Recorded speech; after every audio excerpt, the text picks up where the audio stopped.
খুবই good idea. তাহলে আমাদের পানির উৎসটা থাকবে এখানে। পানির উৎসটা নদী, এটা জাস্ট ইলেক্ট্রোলাইসিস প্রক্রিয়া, হ্যাঁ। এটা জাস্ট একটা ডেমো মডেল। হ্যাঁ, এখান থেকে মানে উৎস এখানে থাকবে। ধরো এখান থেকে পানিটাকে দুই ভাগ করবা, হাইড্রোজেন আর অক্সিজেনে। এখানে যদি দেখি, এখানে আমরা পানি মূলত যেভাবে উৎস, হ্যাঁ। পানি আমরা ফিল্টারেশনের মাধ্যমে গ্রহণ করব এবং সোলার প্যানেল ব্যবহার করে ইলেকট্রিসিটি ব্যবহার সোলার প্যানেল লাগবে। সোলার প্যানেল ব্যবহার করে ইলেকট্রোলাইসিস প্রক্রিয়া আমরা এখানে হাইড্রোজেন আর অক্সিজেন আলাদা করব, যেটা এইখানে হবে। এবার হাইড্রোজেন আর অক্সিজেন আলাদাভাবে সংরক্ষণ করবো।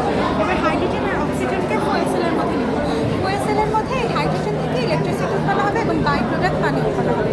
এবং এখানে আরেকটা বিষয় হলো, এখানে বাই প্রোডাক্ট হিসেবে এক্সট্রা অক্সিজেন উৎপন্ন হবে, যেটার বাজারজাত মূল্য কিন্তু বিশ্বে প্রচন্ড। আচ্ছা আচ্ছা, গুড আইডিয়া। তোমাদের শুধু সোলার প্যানেল হলেই হবে। সোলার প্যানেল হলেই হবে আর ফুয়েল সেলটা লাগবে। সোলার প্যানেলের এখানে প্রয়োজনীয়তা মানে অতটা বেশি না, আমাদের অল্প 1920 মেগাওয়াটের সোলার প্যানেল ব্যবহার করলে আমরা 4000 মেগাওয়াটের বিদ্যুৎ উৎপন্ন করতে পারবো। এটা জাস্ট ইলেকট্রোলাইসিস প্রক্রিয়া, যেহেতু ব্যাটারি থেকে ইলেকট্রিসিটি প্রদান করতে হয়, সেটা আর কি আমরা সোলার প্যানেল থেকে ফ্রি ইলেকট্রিসিটি। তাহলে তোমাদের এটা কেমন কস্ট হবে? কস্ট আমাদের যদি এটা যেহেতু একটা ডেমো মডেল, তো এটার উপর কিছুই নির্ভর করছে না।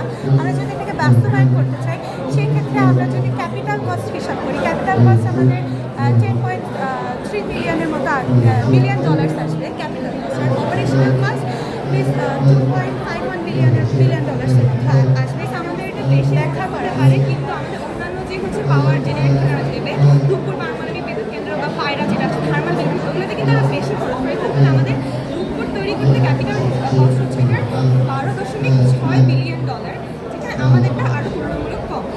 এখানে আমাদের ক্যাপিটাল কস্ট হলো মাত্র $10.5 বিলিয়ন। আর বাংলাদেশের রূপপুর পারমাণবিক বিদ্যুৎ কেন্দ্র, যেটা রিসেন্টলি উদ্বোধন হচ্ছে, সেটার ক্যাপিটাল কস্ট $12.65 বিলিয়ন। সেটা কিন্তু এখান থেকে $2.5 বিলিয়ন বেশি। আর এটা পরিবেশে কোনো দুর্ঘটনা ঘটার সম্ভাবনা নেই।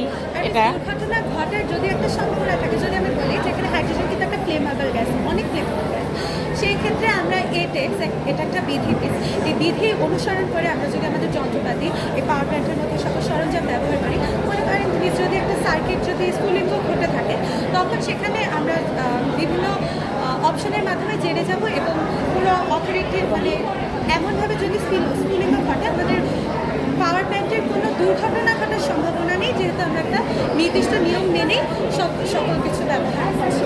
ইভেন এটা আমি নিউক্লিয়ার পাওয়ার প্ল্যান্ট থেকেও কিন্তু বেশি সেফ, কারণ নিউক্লিয়ার পাওয়ার প্ল্যান্টে যদি 60 বছর একটা লাইফ টাইম হয়, আর আমাদের লাইফ টাইম হবে 30 বছর, আর আমরা একবার যে ক্যাপিটাল কস্ট খরচ করবো ওইটার উপরেই কিন্তু পুরো প্রজেক্টটা চলবে, জাস্ট অপারেশনাল কস্ট অর্থাৎ পরিচালনার জন্য খরচ হবে।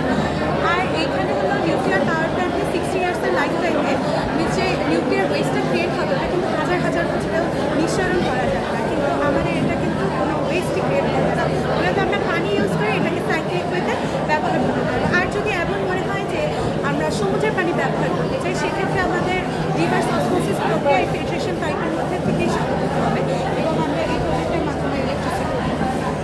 গুড আইডিয়া, অনেক ভালো, মানে এনার্জি পাওয়ার জন্য আরেকটা কথা, নবায়নযোগ্য এনার্জি। এবং আরেকটা কথা হলো, বিভিন্ন ধরনের বিশ্বে যে প্রজেক্টগুলো আছে, পরিবেশ বান্ধব গাড়ি, পরিবেশ বান্ধব বিভিন্ন টেকনোলজি বা কার্বন ডাইঅক্সাইড এমিশন কমানো, এই সব কিছুর মূলে কিন্তু ইলেকট্রিসিটি পাওয়ার। আমরা যদি ইলেকট্রিসিটি পাওয়ারটাকে সম্পূর্ণ সঠিকভাবে পরিবেশ বান্ধব ওয়েতে তৈরি করতে পারি, আমাদের ওগুলোর কোনো প্রয়োজনই হবে না। আর আরেকটা বিষয় হলো, এই বিষয়টা যদি আমরা ইমপ্লিমেন্ট করতে পারি রিয়েল লাইফে, তাহলে বাংলাদেশের যে মর্যাদাটা বিশ্ব দরবারে কিন্তু অনেকাংশে বেড়ে যাবে। বাংলাদেশ কিন্তু ইলেকট্রিসিটি প্রডিউসের টপ কান্ট্রিতে পরিণত হবে। গুড আইডিয়া, পছন্দ হয়েছে তোমাদের আইডিয়াটা। Good, thank you. Wish your best luck, এগিয়ে যাও, আমাদের জেনারেশন এগিয়ে যাক। Thank you.